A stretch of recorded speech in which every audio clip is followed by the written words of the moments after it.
Young men of America, do you know how to take orders as well as give them? Have you been trained as a leader? Well, Army ROTC can train you in college, and in addition, you'll be paid for learning.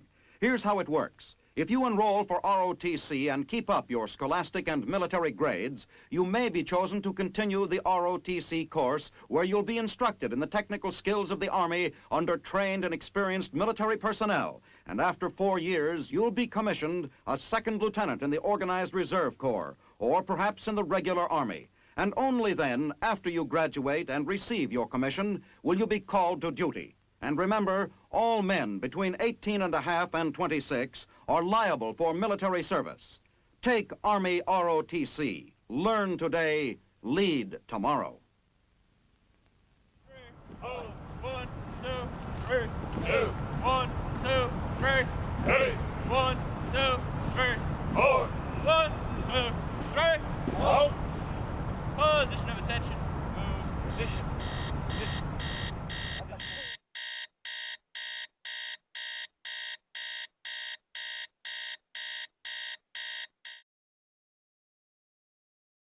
My name's Kyle Gaines, and I'm 22 years old from Daytona Beach, Florida. I go to Georgetown, obviously. I'm an international politics major, and I'm also the battalion commander here at Georgetown for ROTC. A typical day, wake up at 6 for PT, and that runs until about 7:30. Then we usually go to Leo's for breakfast. So I'm planning on staying in the military, so I'll be here for the summer and the fall, finishing up a master's in national security policy. And then I'll go off into the Army starting in January. I'll be probably in for 4 years. Here we go again! Here we go again! Same old stuff again! Same old stuff again! The Georgetown community doesn't know a whole lot about ROTC, and that's just kind of part of the fact that, you know, we're in an urban environment. We don't really have the kind of segregated facilities that some universities have for ROTC, where they have like their own dorms or their own barracks. Here it's very much like we are living amongst other students. You know, like I have 7 other roommates and none of them are in ROTC. So unless you actively we try to get involved as much as possible to make our presence known. But yeah, I mean, I think Georgetown is one of the schools in the country that probably has the least disparity between cadets and students, just because people really just kind of blend in and fly below the radar. We're going on a ruck march this morning. What that means is, you know, about 35 pounds in a rucksack, hump it down on the canal towpath. Disagree. Some people think freedom's won. Some people think freedom's won. Through the peril of our God. Through the peril of our God. Here we go again. The fact that we are at war is sometimes lost to a lot of Americans. A very small amount of people serve in the military in this country, and so I think ROTC is a very positive influence, you know, because it reminds people that there are people out there sacrificing, serving, and I think that's ROTC, people in uniform walking around, is really a good way to remind people of what's going on in the country.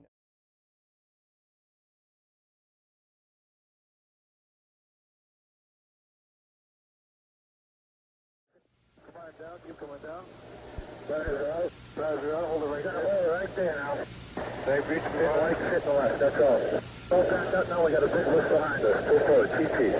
Breaking. Go forward, right? Yeah. Okay, that's good, right there. Taking ground fire, taking ground fire. What distance for pod? This is Delta for pod 3. Oh, they are, yes, ground fire from the east and west.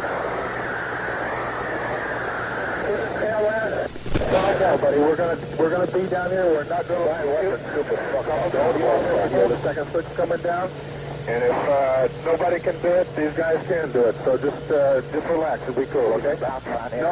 We'll come right into Don too. I don't know if any of you guys have heard or not. No, Tango for talk slowly on the radio. One of them's supposed to be wounded, but I don't know which one. Well, the Vietnam War actually began in the late 1940s, and by 1965, the United States was taking over most of the fighting from the South Vietnamese Army, and by 1968, the U.S. had over 500,000 troops in Vietnam. One of the things that the anti-war movements on campuses tried to do was to find some connection between something that was happening at their campus, at their college, at their university, and the war itself. And most campuses at the time had an ROTC chapter.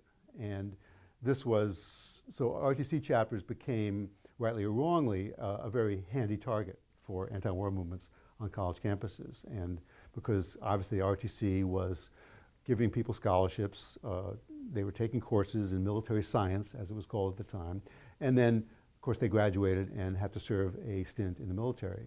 ROTC became a really sort of handy way to protest the war for a lot of people. How do I feel when I think about the military sentiment with the Jesuits and the Georgetown administration during Vietnam? All I can say really is it was a different era. I can't put myself in their shoes. I don't know what was going on at the time, but I do know that a lot of people felt the same way, and I'm just glad that it's not like that anymore. I'm just glad that the country and the university has realized that you can separate political opinions from support of the military. I think that's really important.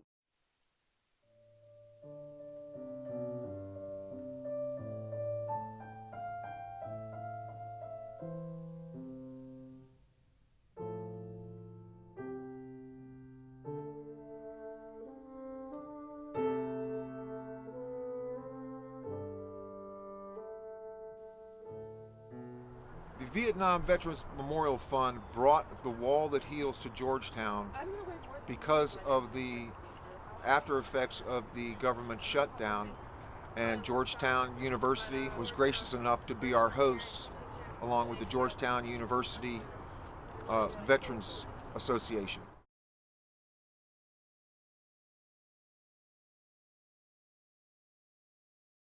Well, it's interesting because I think that with the Vietnam Wall coming to campus now after so many years, after kind of the controversy that surrounded the war in the 60s and early 70s, is that it kind of shows that mentality, the Vietnam hangover, as it will, is kind of eased out of the American consciousness. I mean, starting with the Gulf War in 1991, you had a huge turnaround in public attitude towards people who served in war zones.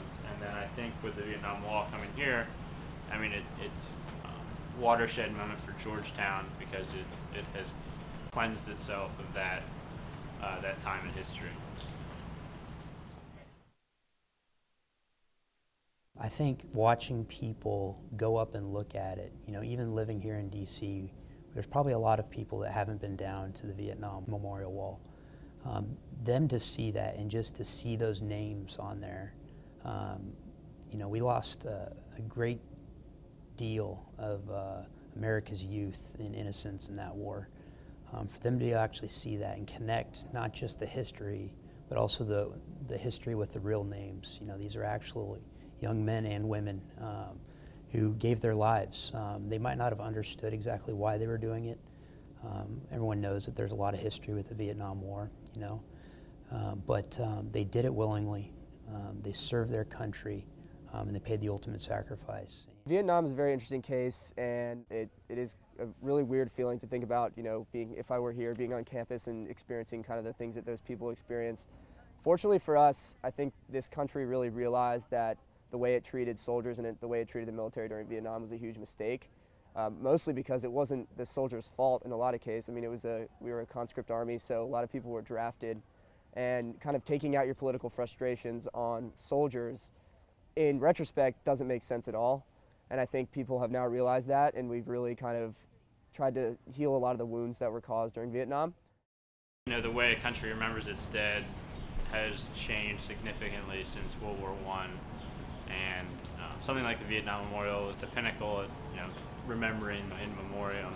And memorials are filling a necessary gap that you understand that loss is a factor in this business, that people do die. And while you'll never really fully understand it until it happens, it's something to always keep in the back of your head.